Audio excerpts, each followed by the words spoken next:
하나님 앞에 찬양과 영광의 박수를 올려드립니다. 예전에 그 어르신들이 그 새 옷을 사시면 이제 교회 오시는 분들은 주중에 안 입으시고 꼭 언제 입으셨냐면 이렇게 주일에 새 옷을 입으셨던 그런 기억들이 있습니다.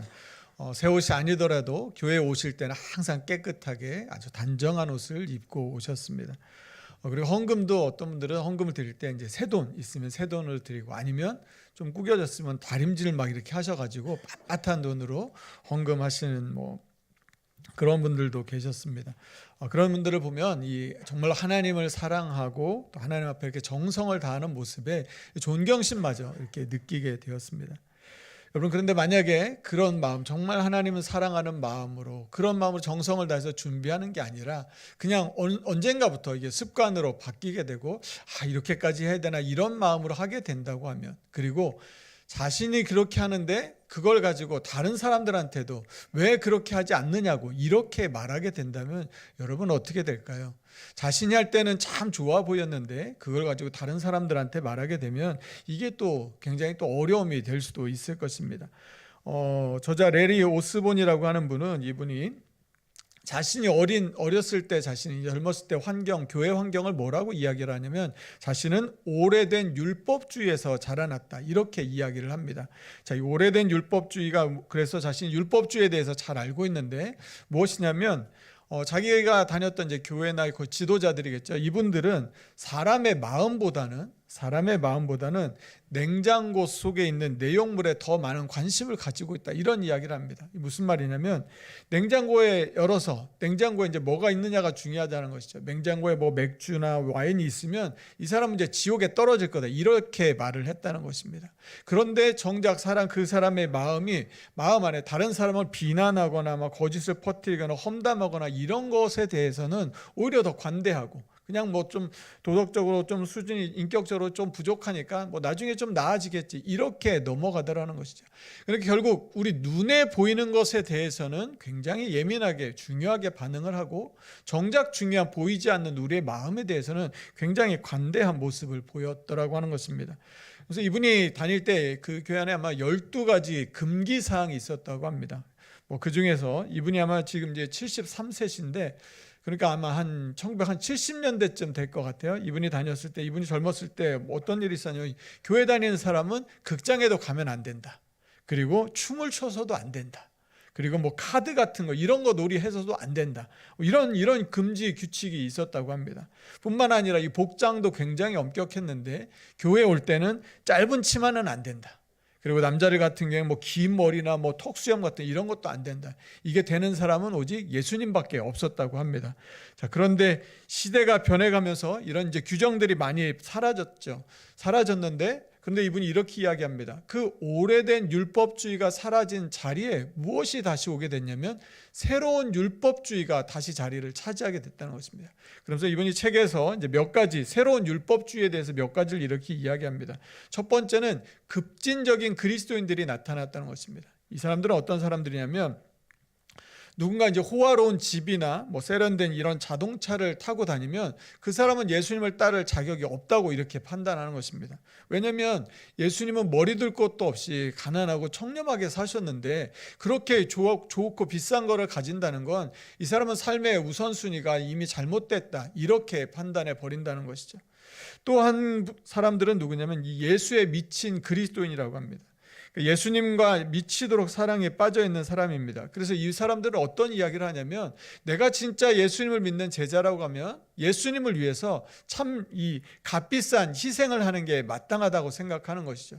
그래서 정말로 예수님께서 십자가의 길을 가신 것처럼 고난의 길을 걸어야 한다는 것입니다. 그런데 만약에 주변의 성도들을 봤는데 고난의 길을 가지 않고 그냥 조용하고 편안하게 사는 사람들이 있다면, 이 사람들은 참된 신앙인이라고, 성도라고 볼 수 없다고 이렇게 판단한다는 것이죠. 이 세 번째는 이 선교적인 그리스도인들이 새로 나타났다고 합니다. 이들은 매우 헌신된 그리스도인입니다. 그런데 입에 이제 선교적이라는 말을 계속 입에 달고 다니는 사람들입니다. 그래서 하나님의 사명을 완수하기 위해서 다른 사람들이 지금 뭘 하나를 이렇게 유심히 관찰하고 점검한다는 것이죠. 다른 사람을 돕기 위해서 어떤 무료 급식소에 봉사를 하거나 어린 아이들을 위해서 이런 자원봉사를 하고 이런 일들을 실제로 하고 있는지 안 하고 있는지를 굉장히 관심을 갖고 지켜본다는 것이죠. 그리고 네 번째는 혁명적이고 유기적인 그리스도인이라고 말합니다. 이 사람들은 어떤 사람들이냐면 대형교회나 교회 제도를 보면서 거기에 어떤 결점들을 막 비판하는 겁니다. 큰 교회는 이런 게 문제야, 이런 게 문제야, 이런 걸 지적하고 난 그래서 그 교회에서 이런 것 때문에 나는 상처를 받았어. 그런 교회는 난 너무 싫어. 이런 마음들을 갖고 있는 사람들이라고 하는 거죠.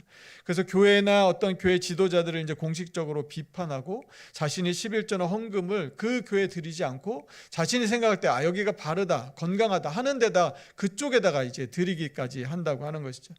이들은 전부 다 자기들이 생각하기에 좋고 중요한 것을 강조하기 위해 노력합니다.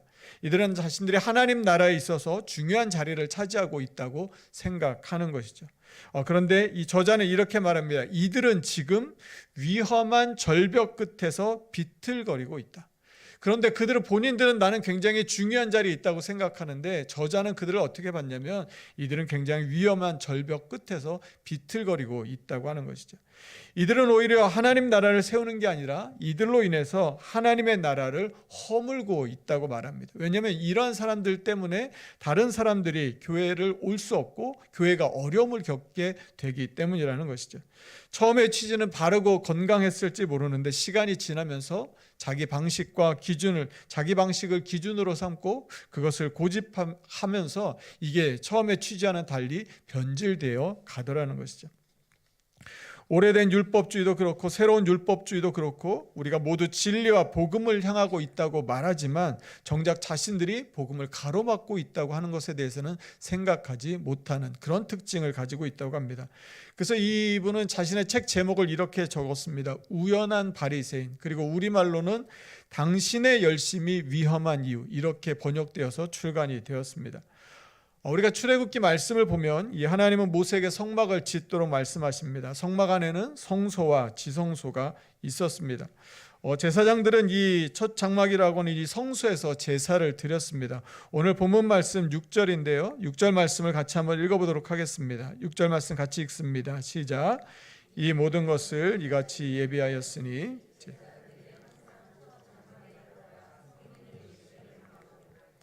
아멘. 이 제사장들은 이 첫 장막에서 하나님 앞에 섬기는 예식을 했습니다. 이 제사장들은 매일 아침에 어린 양 한 마리와 해질 때에 또 어린 양 한 마리 매일 이렇게 번제를 드렸습니다. 그리고 아침 저녁으로 금향단에 향을 피우고 거룩한 기름으로 이 등잔대 불꽃이 꺼지지 않도록 계속해서 이거를 신경 쓰면서 관리를 했습니다. 그리고 매 안식일 아침이면 새로운 진설병으로 이전에 했던 것들과 바꿔서 교환하는 일도 했습니다. 히브리서 10장 11절도 이 제사장들이 했던 일들에 대해서 이렇게 이야기를 합니다. 우리가 이 말씀도 한 번 더 같이 읽어보도록 하겠습니다. 히브리서 10장 11절 말씀입니다. 같이 읽습니다. 시작. 제사장마다 매일 서서 섬기며 자주 같은 제사를 드리되 제사를 늘 드렸습니다. 정성껏 드렸습니다. 그런데 이 제사에는 한계가 있었습니다. 정성을 다해서 거룩한 제물을 가지고 제사를 드리는데 이 제물의 한계는 무엇이냐면 이 제물로는 결코 죄를 완전히 없이 할 수 없다는 것입니다. 그때 한번 일시적으로 그 죄를 용서함을 받을 수는 있는데 그 다음에 우리는 또다시 죄를 짓게 되더라는 것입니다. 죄의 문제로 크게 고민했던 사람이 있습니다. 누구냐면 종교개혁자 마틴 루터입니다. 그는 수도사로서 공부도 열심히 했고 금식도 하고 기도도 하고 수도사로서 해야 할 모든 수련을 정말로 헌신적으로 엄격하고 철저하게 잘 지켰습니다. 죄를 고백하는 일도 너무 열심히 했습니다. 그래서 한번 고해성사를 하면 5시간, 6시간씩 이렇게 고해성사를 했습니다. 그것도 지금 자신이 최근에 지은 죄에 대해서 이렇게 고백을 했던 것이죠. 또 자신의 그 의로운 행동을 통해서 이 부모님이 연옥에서 다시 구원받을 수 있다는 것을 믿고 성지의 계단을 자신의 무릎으로 올라가기도 했습니다. 그런데 문제가 있었습니다. 아무리 열심히 노력을 해도, 아무리 그렇게 고행을 해도 자신의 마음 가운데 어떤 확신이 생기지 않는 것입니다. 내 죄가 용서되었다는 확신이 들지 않는 것이고, 내 부모가 구원받았다고 하는 확신이 생기지 않았습니다. 아무리 해도 자신의 양심이 뭐라고 계속 말하냐면 아직도 부족하다는 이야기만 계속하는 것입니다. 아직도 내가 부족하고 아직도 충분하지 않다는 그런 생각만 자꾸 드는 것이었습니다. 계속 하면 할수록 점점 피곤해져 갔고, 너무나 열심히 수행하면 할수록 몸과 마음은 점점 지쳐만 갔습니다. 루터는 자신의 고행으로 하나님께서 진노를 거두셨다는 것을 확신할 수가 없었습니다. 오히려 하나님은 이 죄인을 징벌하시는 이 하나님의 이 의로우심, 이 하나님을 그는 더 이상 사랑할 수 없다는 마음까지 갖게 되었고, 하나님이 심판하시고 징벌하신다면 그 하나님이 미워지는 마음까지 갖게 되었습니다. 제사장들이 매일같이 그렇게 제사를 드려도 죄를 없이 할 수 없었던 것처럼, 이 루터는 자신의 그 고행을 통해서 뭔가 좀 분명하고 확실한 것을 얻고 싶었지만 그것을 얻을 길이 없었습니다. 이스라엘 백성들에게는 이 제사장들의 매일 드리는 이 제사들 이외에 1년에 한 번 대제사장이 이 대속죄일에 드리는 제사가 있었습니다. 자, 그런데 이 대제사장이 드리는 이 제사도 한계가 있기는 마찬가지였습니다. 무엇이 문제였냐면 이 대제사장 역시 사람이었고 그 또한 죄인이었다고 하는 것이죠. 죄인인 다른 사람들을 용서할 수가 없었습니다. 이 제사들은 여전히 완전한 길이 되지 못했습니다. 하나님께 나아가는 완전한 길이 아니라 그저 임시적인 길이 되었던 것이죠. 그래서 본문 8절 말씀이 이렇게 말합니다. 성령이 이로써 보이신 것은 첫 장막이 서 있을 동안에는 성소에 들어가는 길이 아직 나타나지 아니한 것이라. 동물의 희생을 드리면서 옛 언약의 제사로는 하나님께 나아갈 수 있는 길을 열 수가 없었습니다. 이 제사는 우리의 양심을 완전하게 해주지 못했던 것이죠. 본문 9절이 이렇게 말합니다. 우리 9절 말씀은 같이 한번 읽어보겠습니다. 같이 읽습니다. 시작. 이 장막은 현재까지의 비유니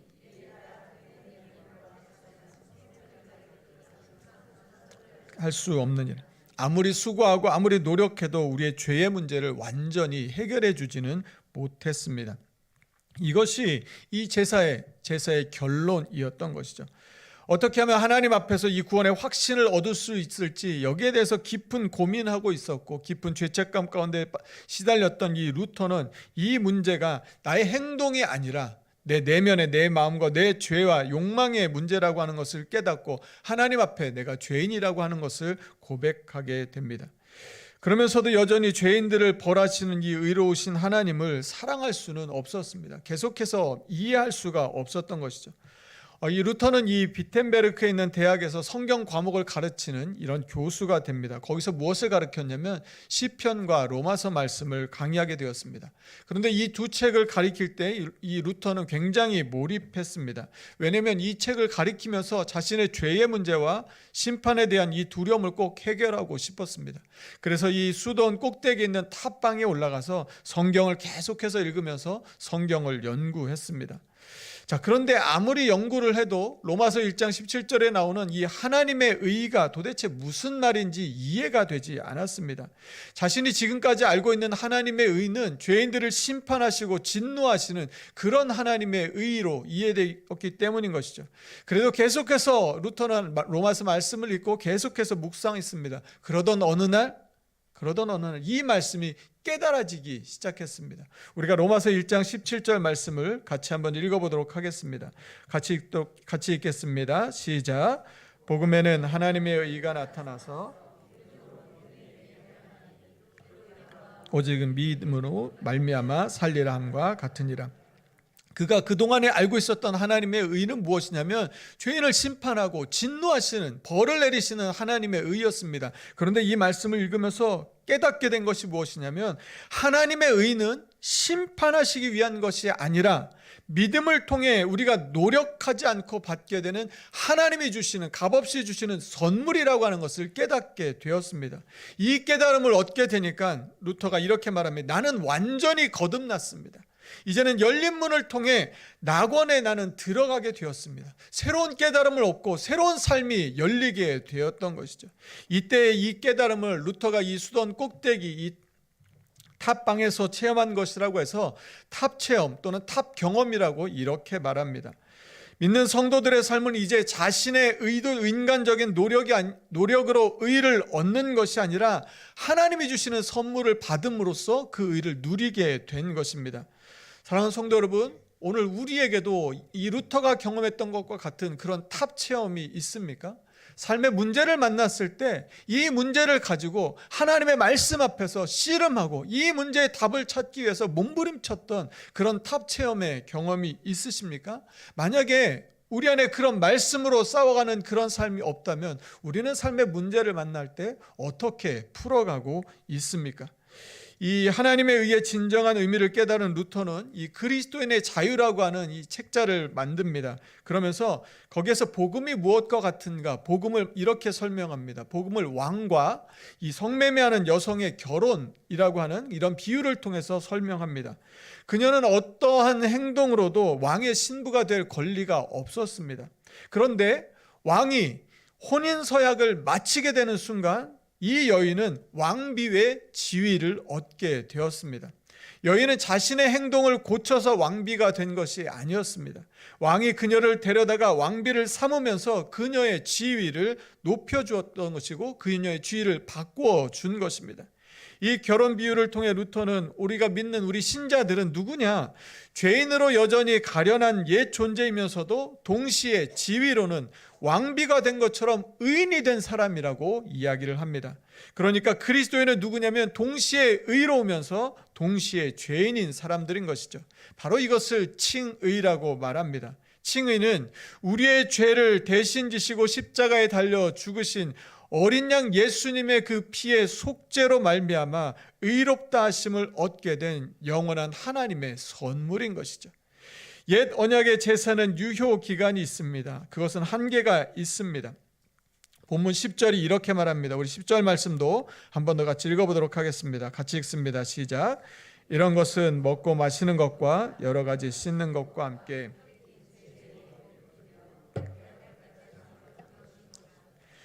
이런 임시적이고 불완전한 옛 언약의 제사 가운데 우리가 있는 것은 언제까지냐면 개혁할 때까지만 유효하다는 것입니다. 그런데 이 개혁할 시점이 언제냐면 예수님께서 오실 때인 것이죠. 예수님이 오심으로 모든 것을 바로잡아 주셨습니다. 다른 이가 아니라 오직 예수님을 통해서만 이 일이 가능하게 된 것이죠. 대제사장이시며 자기 피로 속죄를 이루신 예수님이 오심으로 인해 이 모든 옛 언약의 제사는 효력을 다하게 되었습니다.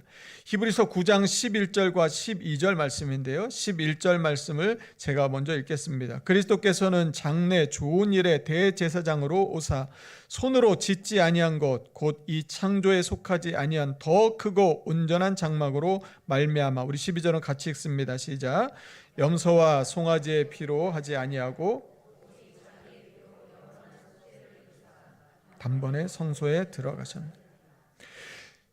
여러분, 만약에 예수님이 계시지 않으셨다면, 예수님이 우리 가운데 오시지 않았다면 우리는 지금도 우리의 죄를 용서받기 위하여 어쩌면 계속해서 똑같은 반복되는 희생을 치러야 했을지 모릅니다. 그런데 그 한 번에 치르는 그 희생을 통해서 우리의 죄가 그럼 완전히 해결됐냐? 그렇지 않다는 것이죠. 우리는 또다시 죄를 짓고 그러면 또다시 희생을 드리고 이 일들을 계속해서 반복해야 했을 것입니다. 그런데 하나님의 은혜는 무엇입니까? 예수님의 단번에 죽으심으로 인하여 그 모든 것을 해결해 주신 것이죠. 사랑하는 성도 여러분, 이 은혜가 우리 가운데 임한 줄로 믿습니다. 예수님의 십자가의 죽으심이 우리가 그 십자가의 은혜를, 그 사랑을 우리가 기억하고 감사하고 찬양하는 이유는 바로 예수님이 안 계셨다면 어쩌면 오늘도 우리는 또다시 여기서 제사를 드리고 희생을 드리면서 또다시 우리의 죄를 또 회개하고 또다시 죄를 지면 또 하는 일들을 계속해서 반복해야만 했을 것입니다. 그런데 하나님께서 그 사랑하시는 독생자 예수님을 보내주셔서 그분의 죽으심으로 우리의 죄를 다 용서해 주신 것이죠. 여러분, 그 은혜가 있어서 오늘 우리가 이렇게 예배할 수 있는 것입니다. 그 은혜가 있어서 우리가 하나님을 찬양할 수 있는 것이죠. 여러분, 우리에게 주신 이 귀하고 이 복된 은혜를 우리가 감사하며 간직하며 살아가는 저와 여러분의 삶이 되기를 간절히 소망합니다. 거룩하신 하나님께 나아갈 수 있도록 칭의 우리를 의롭게 해 주셨습니다. 우리의 노력도 아니고 우리의 수고도 아니고 우리의 헌신도 아니고 우리의 땀 흘림도 아니고 전적인 하나님의 은혜로 우리에게 선물로 주셨습니다. 그래서 우리는 이제 자유케 되었습니다. 이제 옛것은 끝났고 새로운 시대가 열린 것이죠. 여러분, 개혁은 무엇입니까? 다른 것이 아니라 예수 그리스도의 십자가 복음 앞으로 나아가는 것이 바로 개혁입니다. 루터가 비텐베르크 이 수도원에서 꼭대기 탑방에서 이 말씀을 연구하다가 하나님의 의에 이 진리를 발견하고 깨달았던 그 탑 체험처럼 하나님의 말씀 앞으로 나아가는 것이 바로 개혁입니다. 오래된 율법주의와 새로운 율법주의를 벗어던지고 오직 성경, 오직 말씀 앞으로 나아가는 것이죠.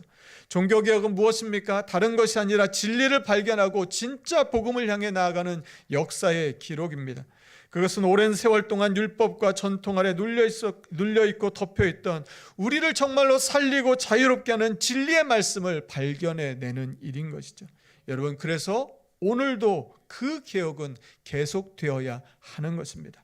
진리의 말씀을 찾기 위해 교회는 언제나 개혁해야 하고 진리의 말씀 앞으로 더 가까이 나아가야 하는 것이죠. 김창옥 교수가 이제 강연을 많이 다니는데요. 이제 안동 하회 마을에서 아마 거기에서 이제 묵었던 일이 있었던 것 같아요.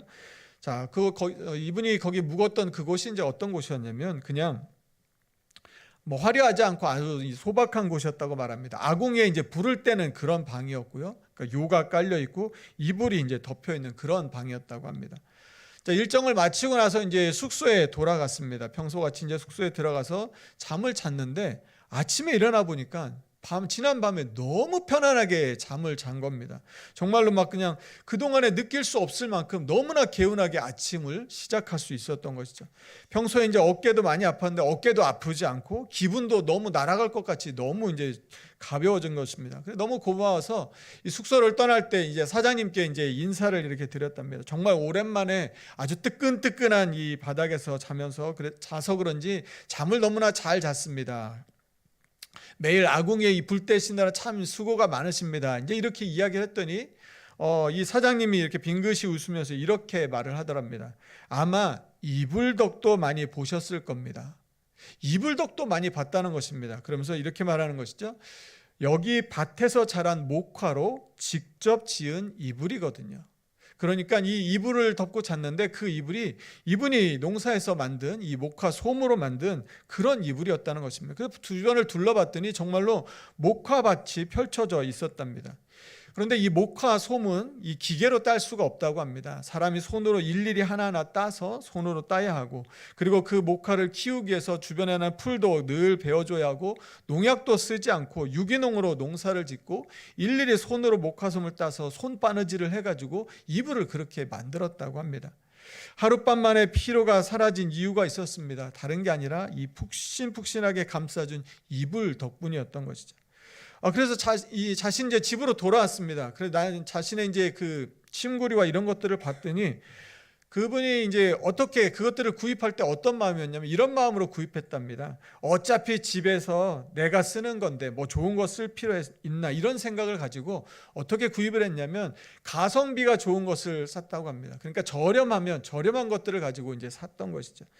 일회용 명도기를 이제 화장실에 가서 보니까 일회용 명도기가 있는데 일회용 명도기가 일회용인데 도대체 이걸 얼마나 많이 썼는지 알 수 없을 만큼 오래 썼다는 것이죠. 그래서 수건이 걸려있는 수건을 봤더니 수건은 무슨 기업에서 뭐 창립 몇 주년 된 그런 오래오래 써가지고 이제 빳빳해진 그런 수건이 걸려 있었고, 내일을 보니까 이 러닝 셔츠는 목이 뒤에 다 늘어났고 이제 낡아서 버릴 때도 됐는데 그냥 버리지 않고 계속해서 꾸역꾸역 쓰고 있는 자신을 발견하게 되었다는 것입니다. 왜냐하면 어차피 남들에게 보여지는 것도 아니고 나 혼자 쓰는 거니까 그냥 그런 마음으로 자기에게는 그냥 좋은 것을 주지 않았다는 것입니다. 그런데 대신 다른 사람들한테 보여지는 것에 대해서는 어떻게 했냐면 이분은 비싼 오토바이를 샀다고 합니다. 그리고 헬멧도 비싼 거를 썼다고 하는 것이죠. 옷도 비싼 옷을 입고 가방도 비싼 가방을 메고 다녔다는 것입니다. 다른 사람들이 보는 것에 대해서는 그렇게 비싼 돈을 투자하면서 정작 자기 자신을 위해서는 그냥 저렴한 거, 남들이 안 보니까 그냥 이런 것들을 사가지고 썼던 것이죠. 그러니까 다른 사람들이 보면 관리를 굉장히 잘하는구나 이렇게 생각할 수 있는데 정작 자신을 보면 정말 자신에 대해서는 굉장히 소홀히 했다는 것을 나중에 이제 깨닫게 된 것입니다. 그러면서 이런 질문을 던집니다. 돈을 어디에 써야 할까요? 당신은 돈을 어디에 쓰고 있습니까? 남들에게 자랑할 수 있는 것에 돈을 쓰고 있나요? 일상 속 나를 진정으로 돌볼 수 있는 것에 쓰고 있나요? 그러면서 글을 이렇게 끝맺습니다. 사소한 것이라도 좋습니다. 매일 내 몸에 닿는 내가 사용하는 물건들을 살펴보십시오. 그 물건들이 결국은 우리의 몸과 마음의 상태를 말해주고 있습니다. 남들에게 보이지 않는 것, 나만 아는 것을 위해 조금씩 챙기는 것, 그것이 자기 사랑의 시작이 아닐까 싶습니다. 그는 그 다음날 이제 면도기를 바꾸고 부드러운 수건들을 주문했다고 합니다. 하루에 몇 분밖에 쓰지 않는 물건이라도 나에게 좋은 것을 주기로 결심한 것이죠. 여러분, 우리 몸에 닿는 것이 이렇게 중요하다면 우리 몸보다 소중한 우리의 영혼을 위해서 우리는 무엇을 하고 있습니까? 우리의 영혼을 위해서 우리는 무엇을 챙기며 살고 있습니까? 건강을 위해서 사람들은 운동을 합니다. 열심히 달리기도 하고 가볍게 동네나 공원을 한 바퀴씩 돌기도 합니다. 근력 운동이 좋다고 하면 근력 운동도 합니다. 그렇다면 남들에게 보이지 않지만 내 영혼을 아끼고 사랑하는 마음으로 우리가 하고 있는 것은 무엇입니까? 우리의 영혼을 살리기 위해 버려야 할 오래된 또는 새로운 율법주의 같은 것은 무엇입니까? 오늘은 종교개혁주일입니다. 하나님의 말씀에 따라 개혁되었고 언제나 개혁하는 교회, 그 교회가 우리 교회가 되기를 소망합니다. 우리의 삶도 마찬가지입니다. 다른 사람에게 보여지는 모습이 아니라 진짜 내 영혼을 살리고 우리를 자유롭게 하는 그 말씀을 찾기 위해 루터가 탑 체험을 경험한 것처럼 말씀을 붙들고 말씀대로 살기 위해 몸부림치며 씨름하는 시간이 우리의 삶 가운데 있기를 소망합니다. 교회 안에서도 오늘 우리의 한 사람 한 사람의 삶 속에서도 우리가 정말로 우리를 사랑한다면 하나님의 말씀을 따르는 개혁은 결코 멈추거나 끝나서는 안 될 것입니다. 이 한 주간 살아있고 역사하시는 하나님의 말씀 앞에서 살아가시는 저와 여러분의 삶이 되기를 간절히 축원합니다. 이 시간 우리 같이 함께 찬양하겠습니다.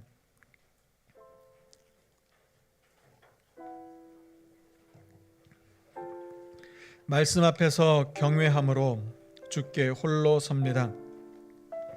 생명의 말씀 읽고 순종해 주를 예배합니다. 기록된 말씀 힘이 있어서 진리로 우리를 거룩해 하며 거룩한 말씀 세세 영원히 복음이 되어 말씀하시네. 하나님 말씀에 두려워 떠는 자, 그 말씀에 생명을 거는 자, 한 사람 찾으시는 주님의 약속을 믿어 하나님 말씀에 운명을 거는 자, 순종하며 주 따라가는 자, 영원한 하나님 나라 이뤄갈 주의 교회여 일어나라. 하나님의 말씀으로 우리를 새롭게 하여 주시옵소서. 이 한 주간 새롭게 말씀을 붙들고 살겠습니다. 우리 그렇게 결단하는 마음으로 우리 다 함께 자리에서 일어나셔서 우리 결단의 찬양으로 찬양하며 나아가겠습니다. 말씀 앞에서 경외함으로 주께 홀로 섭니다. 주께 홀로 섭니다. 생명의 말씀 읽고 순종해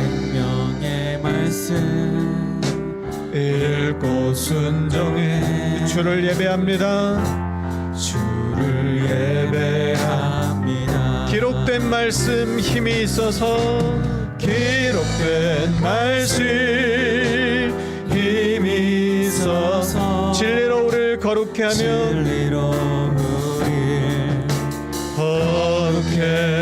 거룩한 말씀 세세 영원히 말씀하시네. 복음이 되어 말씀하시네. 하나님 말씀에 하나님 말씀에 두려워 떠는 자, 그 말씀에 생명을 거는 자, 한 사람 찾으시는 주님의 약속을 믿어. 하나님 말씀에 생명을 거는 자, 순종하며 주 따라가는 자, 영원한 하나님 나라 이뤄갈 주의 교회여. 우리 마지막으로 한 번 더 고백합니다. 하나님 말씀에, 하나님 말씀 두려워 떠는 자, 그 말씀에 생명을 거는 자, 한 사람 찾으시는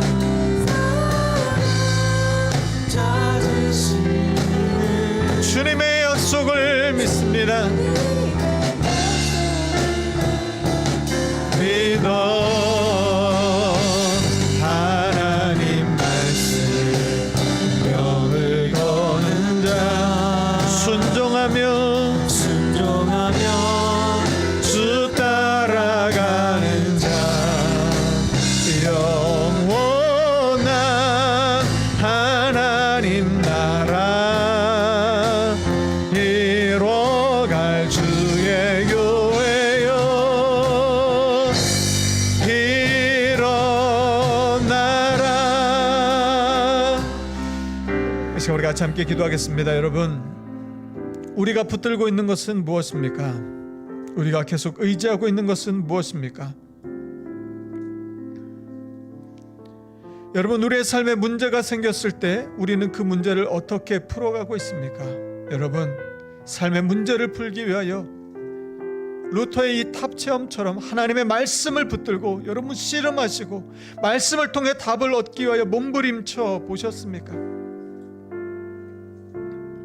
하나님, 오늘 우리의 삶 가운데 우리가 알고 있었던 그 오래되었던 그 옛 전통이나 그 율법주의가 아니라 하나님, 살아있고 역사하는 이 생명의 말씀을 붙들고 나아가는 우리의 삶이 되게 하여 주시옵소서. 말씀을 따라 살아가는 우리의 삶이 되게 하여 주시옵소서. 날마다 말씀 앞으로 나아가게 하여 주셔서 하나님의 말씀을 붙들고 살아가는 우리의 삶이 되게 하여 주시옵소서라고, 하나님, 이 말씀, 하나님 예수 그리스도의 그 십자가의 은혜로 하나님 우리를 구원해 주신 하나님의 그 은혜를 기억하며 감사하는 마음으로 생명 되신 하나님의 말씀을 붙들고 살아가는 이 한 주간 되게 하여 주시옵소서라고, 우리 주신 말씀 기억하며 우리 간절한 마음으로 합심하여 같이 함께 기도하겠습니다. 하나님 감사합니다. 하나님의 시간 전 앞에 간절한 마음으로 기도합니다. 하나님, 참으로 주님, 하나님 우리의 삶의 소중한 것들을 위하여 애쓰고 열심을 냅니다. 하나님, 우리가 살아갑니다. 하나님, 그러나 정작 우리의 영혼을 위하여 우리가 무엇을 하는지 하나님, 다른 좋은 것도 보고 좋은 것도 있고 좋은 데도 가고 좋은 것도 합니다. 그러나 정작 우리의 영혼을 위하여 무엇을 하고 있는지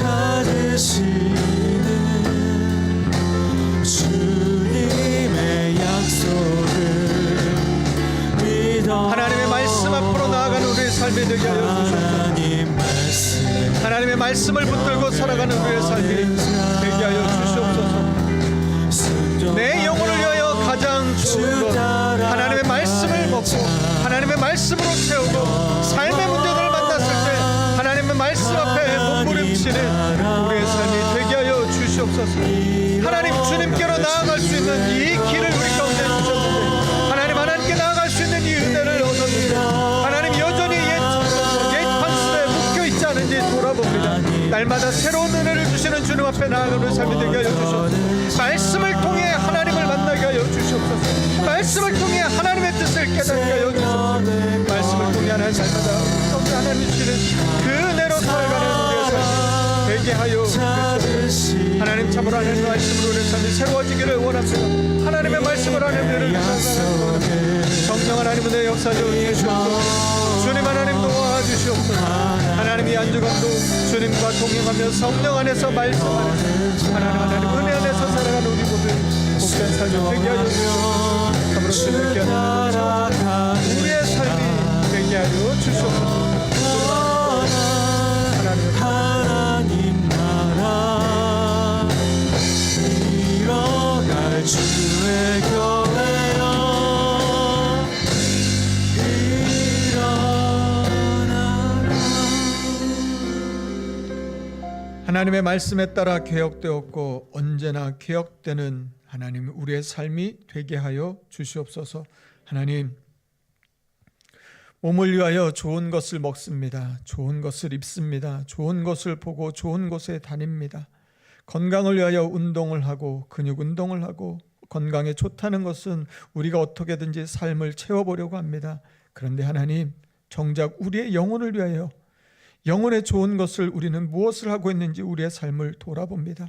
하나님, 다시 하나님 말씀 앞으로 돌아가 오직 성경 오직 하나님의 말씀 앞으로 돌아가 하나님의 말씀으로 우리의 삶을 가득 채우는 우리 모두가 다 되게 하여 주시옵소서. 삶의 문제를 만났을 때에 루터가 경험했던 것처럼 말씀을 붙들고 씨름하고 말씀을 통해 하나님의 음성을 얻기 위하여 하나님의 답을 얻기 위하여 하나님 앞에 더 가까이 나아가는 우리들 되게 하여 주셔서 하나님께로 나아갈 수 있는 이 길을 열어주신 예수님의 그 은혜를 힘입어 날마다 주님께 더 가까이 나아가며 말씀을 붙들고 승리하는 우리 모두의 삶이 되게 하여 주시옵소서. 이 한 주간 그렇게 살겠습니다. 말씀으로 우리를 새롭게 하는 그 삶을 살겠습니다. 말씀이 우리를 이끄시고 말씀이 우리를 이기시는 그 승리를 누리는 복된 이 한 주간이 되게 하여 주시옵소서. 감사드리며 예수님 이름으로 기도드립니다. 아멘.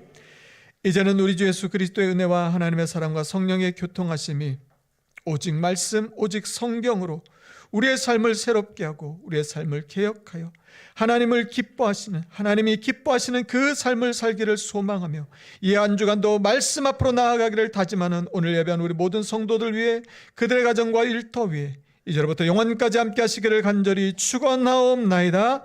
아멘.